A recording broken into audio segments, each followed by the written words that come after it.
Okay, what's up guys? Taking a break from my usual challenges to give you a little tutorial here.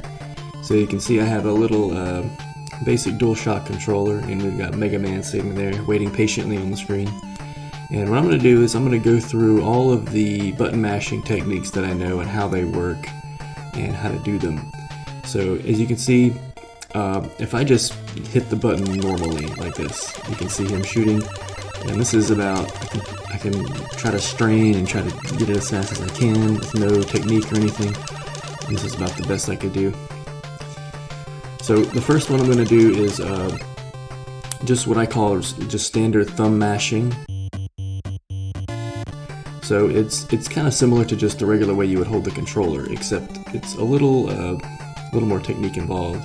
So what you want to do is you want to take your hand and you want to take the palm of your hand and just mash it up against the edge of your controller like this, like press into it. And then you want to take your thumb, put it on the button you want to press, and then you want to really like just strain your hand a little bit. It comes from the bicep, this one. And what you want to do is you want to kind of like vibrate your hand like this. So if you just strain your muscle like that, it'll do that. So if you get on the button, do our technique, put the palm on the controller, and then we do that, and then we can do, we got this going on. Let's see. So a little bit better than just normal mashing. Now what other people do that I've seen is that they'll do the what I call kind of like the claw grip like this, or the overhand grip, some people say. And what you do is you just use your this is the one where you use your index finger, and you're gonna put your thumb and your middle finger on top of it like this, and you're gonna push it, and it's almost like your thumb and middle finger are gonna like help your index finger push the button.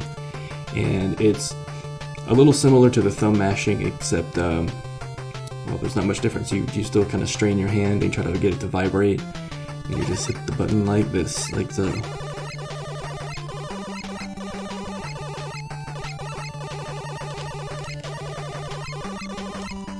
So if you can see it like that. There we go.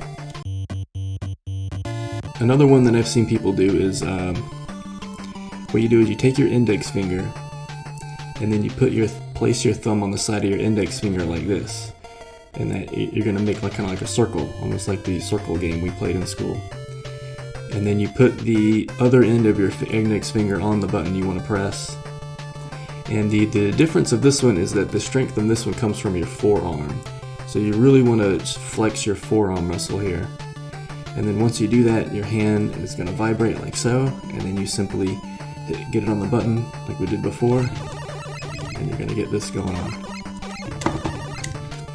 Finger keeps slipping off the button, excuse me.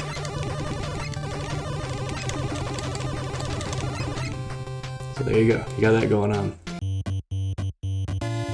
So now we're going to move on to sort of like some unorthodox styles. So this one we're actually going to use both hands, and we're going to, these two hands are basically going to take turns. They're going to work together, kind of like an old-timey railroad.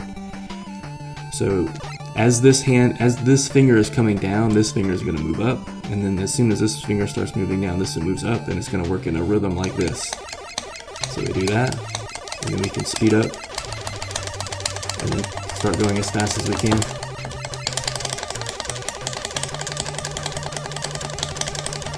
You can kind of move the controller to kind of help with it.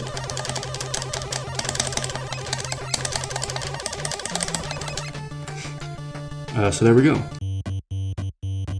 So now the last one, or I should say the second to last one we're going to talk about is this technique where we're going to use this one hurts because we're going to use the not quite our knuckles, but like this joint on the top of our fingers like this, kind of like you're doing a claw.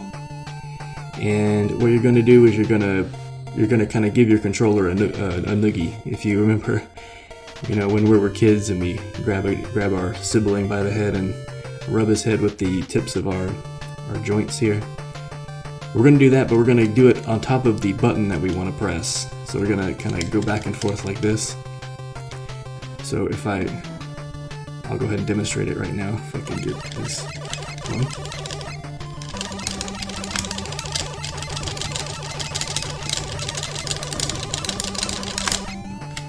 And there you go. The problem with this one is that it hurts like hell. Like, you can see my finger is already red from doing that. So if you're going to do it that way, I'd recommend something like using a cloth, or you can wrap your finger around your shirt or something. And then that's almost all of them. Now the last one, the last technique I have is, well, there's a little tool we can use. And that is, what you gotta do is you gotta go on Amazon or Walmart or somewhere, and you gotta get yourself something like this, as you can see. And then you simply flip that sucker on and let it rip.